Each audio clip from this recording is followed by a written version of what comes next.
Bonjour, c'est Jean-Marc. Aujourd'hui, je vais te parler, je vais te redonner des conseils peut-être que tu as déjà entendus pour courir avec la chaleur, car en ce moment, en France, plusieurs départements sont en alerte à canicule, et s'entraîner par ce temps-là, c'est vraiment très compliqué. Mais parfois, on est obligé parce que tu as peut-être, comme d'autres coureurs, un objectif à la rentrée, en septembre-octobre, un marathon à préparer, un 10 km, un trail, fin semi, et tu sais que la préparation, il y a un nombre de semaines à faire à l'entraînement pour se préparer pour cette course le jour J, et que si pendant cette canicule qui va s'étaler sur plusieurs jours, plusieurs semaines peut-être, les grosses chaleurs, peut-être pas la canicule en lui-même, mais les grosses chaleurs, si tu fais pas ton entraînement, tu seras pas prêt pour ta course. Alors, je vais te donner quelques conseils ou astuces que tu pourras mettre en application à l'entraînement de cette semaine, tout ça.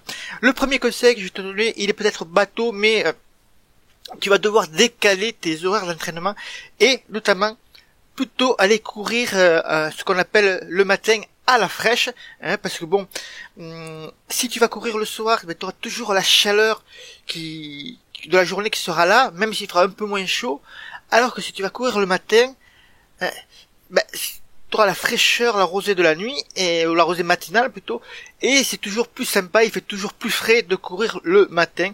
Cela bien sûr t'implique de te lever plus tôt, forcément, pour aller courir. Le petit déjeuner, est-ce qu'il peut être sauté ou pas? C'est souvent une question qui revient. Peut-être pas courir complètement à jeun, mais tu peux prendre un petit déjeuner rapide. Par exemple, tu fais un gâteau sport maison, tu prends une petite tranche de gâteau sport maison, un café, un thé, et tu peux très bien aller courir et faire ta séance. Prends toujours avec toi, bien sûr, quelque chose de très important, et surtout en été, ce sera le deuxième petit conseil, toujours quelque chose à boire, même pour une petite sortie de 45 minutes, d'une heure, prends toujours quelque chose à boire. Ça peut être de l'eau ou une boisson d'effort si tu préfères, mais prends toujours quelque chose à boire car il sera très important de te ravitailler. Autre point important également, profite des points d'eau occasionnels que tu peux rencontrer sur le chemin, que ce soit une rivière, une fontaine. Pense à te mouiller les parties du corps qui sont exposées notamment aux rayons du soleil. Alors je pense bien sûr à la tête, au cou, aux bras, aux jambes. Si vraiment il fait très chaud, ça va donner un petit peu de fraîcheur à ton corps et ce sera toujours plus agréable pour ta séance. Ensuite, au niveau entraînement, il va falloir que tu acceptes de lever le pied, tout simplement pour une raison simple, avec les fortes chaleurs, avec des grosses chaleurs, nos organismes ne sont pas habitués à s'entraîner avec cette forte chaleur, et du coup, cela entraîne forcément des répercussions au niveau cardiaque, au niveau musculaire. Tu vas t'apercevoir que, par exemple, le cardio monte beaucoup plus vite que si tu courais dans des conditions, on va dire, normales, et donc cela implique de modifier, d'accepter que tes entraînements se fassent à une allure un peu plus modérée par rapport à tes performances, que tes chronos ou tes temps de référence ne soient pas tout à fait les mêmes. Il faut accepter d'être légèrement en dessous. Et je sais, c'est vraiment très compliqué de s'entraîner dans ces conditions-là, surtout lorsque tu veux faire des séances de fractionnés, des séances de côte. Alors si tu veux faire des séances de côte, être bonifié, être meilleur dans les montées, surtout ne quitte pas. À la fin, je vais te parler du programme du MAG des coureurs de ce mois-ci. Mais avant, bien sûr, écoute bien les conseils que je te donne maintenant. Et on reviendra sur les courses à monter après. Donc j'en revenais sur le point des entraînements fractionnés. Par exemple, il va falloir accepter d'être légèrement en dessous ces allures de référence, tout simplement parce que nos corps ne sont pas habitués à donner autant à donner autant d'efforts, à avoir un effort aussi important pendant les entraînements. Et je sais que c'est très compliqué. J'ai par exemple fait un coaching hier avec un de mes athlètes qui habite dans le sud de la France, donc là c'est la grosse canicule, et lui, il a la chance, il fait un travail de nuit, donc ça ne le dérange pas d'aller courir la nuit également, parce qu'il ne dort pas. Déjà il est très difficile de dormir, effectivement quand il fait 21-22 degrés, et donc il me disait qu'il allait courir la nuit à 1h, 2h du matin, et qu'il avait les 21 degrés, quand même c'est énorme comme température, et dans la journée bien sûr c'est pratiquement impossible de courir, il fait 29, 30, et là le thermomètre va dépasser les températures, là où c'est que je suis originaire, parce que maintenant j'habite en Bretagne, à Toulouse ça va frôler les 40 degrés, donc très difficile d'aller courir, d'aller faire du sport dans ces conditions-là. Donc, je te rappelle les premiers conseils que je t'ai donnés. Courir à la matinale, bien te rafraîchir. Donc, tu vas te refroidir, essayer de te refroidir, t'asperger avec quelques produits, avec de l'eau, notamment, pas quelques produits, mais de l'eau, profiter des rivières, profiter des fontaines, qui sont mises à disposition. À la rigueur, moi, ce que je fais dans ces conditions-là, je cours avec 2 flasques, donc une flasque qui me sert pour mon ravitaillement, et une flasque, c'est que de l'eau qui me sert pour le ravitaillement, mais également pour me mouiller. Et l'autre conseil qui suivait, c'était adapter tes capacités, adapter ton cardio, tes temps de référence par rapport à la température, et ne pas hésiter à aller voir légèrement à la baisse. Le conseil suivant que je voudrais te donner, c'est l'hydratation. Je t'en ai parlé un petit peu, avoir toujours quelque chose à boire. Mais sache que quand on a soif, en général c'est trop tard, c'est qu'on est déjà déshydraté. Donc il faut déjà commencer à boire avant de courir, hein. Très important de boire, c'est boire 1,5 litre, 2 litres d'eau par jour.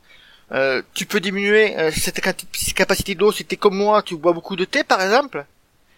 On évite de boire le café à cause de la dépendance que cela peut donner par rapport à la caféine. Donc, ton eau, tu dois boire régulièrement. À l'entraînement, tu peux te boire une boisson d'effort, qu'on appelle donc une boisson d'hydratation. Et le conseil suivant que je vais te donner, c'est que tu vas courir, bien sûr, avec un équipement. Tu vas adapter ton équipement par rapport à ta pratique sportive. Donc, on ne fait pas comme certains coureurs que j'ai vus qui courent en manche longue ou alors qui ont un KOE et tout ça parce qu'ils pensent qu'en transpirant plus ils vont perdre des calories supplémentaires. Donc là c'est tout à fait faux, c'est même contre-productif. J'avais lu une étude là-dessus, le cœur va se comprimer, va se rétrécir, va comprimer et ce n'est pas du tout bon pour ton cœur de le mettre dans cet état-là, de le faire comme si en fait tu allais courir dans un sauna quoi. Donc c'est vraiment pas très bon. Donc on met des t-shirts à manches courtes, maillot technique de préférence. Tu peux même mettre des débardeurs, hein. Il y en a beaucoup. Moi je suis pas très adepte des débardeurs parce que moi je fais beaucoup de trail, je mets un sac de trail et les frottements sur les débardeurs c'est pas génial au niveau des épaules. Après on met de préférence une casquette. Bon, tu peux mettre, si tu n'aimes pas la casquette, une visière pour éviter surtout que la sueur va te couler dans les yeux. Mais bon, avec la visière, t'as le front le haut de la tête qui est pas protégé. Donc le mieux c'est une casquette. On va préférer aussi avoir des lunettes de soleil, hein, pour la pratique sportive, également pour la course à pied. Ça, ce sera le côté, le petit chapitre côté matériel. Et pourquoi pas de s'essayer à d'autres sports tout simplement. Courir est très compliqué, mais peut-être que aller nager, hein, faire des séries de crawl, même si t'es pas un expert en crawl, à moins que tu fasses du triathlon ou du submarine, si t'es pas un expert aller nager tout simplement, faire des battements de jambes en piscine, ça te permet de travailler ton endurance générale, de renforcer ton cardio, d'être dans un nouveau système d'entraînement, dans un nouvel environnement qui va te permettre de t'épanouir. Tu as également la possibilité de faire du vélo, hein, que ce soit du VTT ou du vélo de route, et pourquoi pas, avec ces deux entraînements qui se rapprochent, bien sûr, qui sont des activités du triathlon, mais qui se rapprochent d'une activité en endurance par rapport à la course à pied, pourquoi pas faire des entraînements, ce qu'on appelle des entraînements croisés, qui vont te permettre de progresser et d'avoir, par exemple, de faire 1 heure de vélo et 30 minutes derrière de course à pied, ou l'inverse, si tu préfères, c'est toi qui choisis. Ça te permet de toujours continuer à travailler ton endurance, de travailler musculairement différemment aussi, parce que les muscles que tu vas travailler, que ce soit en natation ou sur le vélo, ne sont pas tout à fait les mêmes qu'en course à pied, mais ça te sera assez bénéfique. Donc voilà ce que j'avais à te dire sur mes petits conseils pour courir pendant cet été, pendant ces grosses chaleurs. Moi j'ai plusieurs articles sur le site Tester Outdoor, donc j'ai pas voulu te le relancer, te le remontrer à travers une newsletter, et je te propose plutôt cet audio. Et je t'avais parlé à un moment des montées. Les montées c'est le travail en fractionné, et les montées sont très importantes parce que tout simplement ça te permet de te renforcer le cardio et également musculairement. D'ailleurs il y a une étude qui a été faite par Caroline Prass que tu as dans le mag des coureurs de ce mois-ci. Alors j'ai fait une interview avec elle qui dure 15 minutes et qui montre que même pour les coureurs, les routiers, les routards, ceux qui ne jurent que par la course sur route, c'est extrêmement bénéfique de faire des entraînements en côte et de prévoir un petit programme à ce sujet-là. Elle explique pourquoi et elle va nous expliquer également quels sont les autres bénéfices que tu peux avoir sur les entraînements en côte. Cette interview-là, cet entretien que j'ai eu avec elle dure environ 15 minutes, mais j'étais prévu aussi une autre vidéo ou un autre audio selon le format que tu préfères regarder ou écouter, autour justement de l'entraînement en côte, ce que je te donne des bonnes raisons de faire cet entraînement en côte, où c'est qu'on voit tout ce qui concerne l'entraînement en côte, comment calculer ces allures de course en côte qui sont pas tout à fait les mêmes que par rapport sur du plat, quel type d'entraînement tu peux faire, comment calculer ces allures également avec notre test par rapport à ce qu'on appelle la VMAA, la vitesse maximale aérobie ascensionnelle.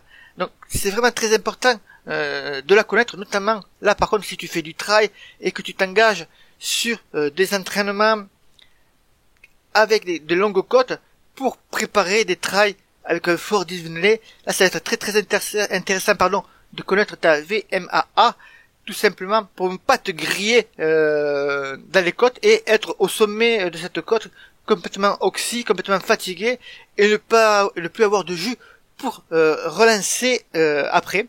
Mais également, comme je te disais, les routiers vont y trouver également beaucoup de conseils et astuces et c'est toujours très bénéfique de s'entraîner en côte parce que il y a quelques courses, comme la course mythique par exemple Marseille-Cassis, il y a une époque aussi j'avais fait à Paris, Paris-Versailles, et il y avait la côte des Gardes à Paris-Versailles qu'il fallait gravir. Ils sont toujours très intéressants de travailler sur ce genre de dénivelé, tout simplement pour être plus performant dans la montée déjà, et avoir du jus, avoir un bon cardio qui ne s'affole pas pour pouvoir relancer ensuite. Donc tout ça, je t'ai réservé une vidéo qui fait 29-30 minutes là-dessus, dans le mag des coureurs de ce mois-ci. Et donc je te mets juste un petit lien en dessous si ça t'intéresse pour découvrir le sommaire complet du mag des coureurs du mois d'août 2018 de ce mois-ci. Et donc voilà, si cela t'intéresse, eh bien, tu peux également rejoindre le groupe sur Facebook Courir Serein, où je donne des conseils et je te fais partager l'environnement d'un coureur, entraîneur et auteur de petits guides numériques. Donc voilà ce que j'avais à te dire. Prends bien soin de toi, si tu veux mettre en application un de ces conseils et que tu hésites dans la façon de le faire, n'hésite pas à me laisser un commentaire ou à m'envoyer un petit email, je te répondrai avec grand plaisir. Bon run et à très bientôt.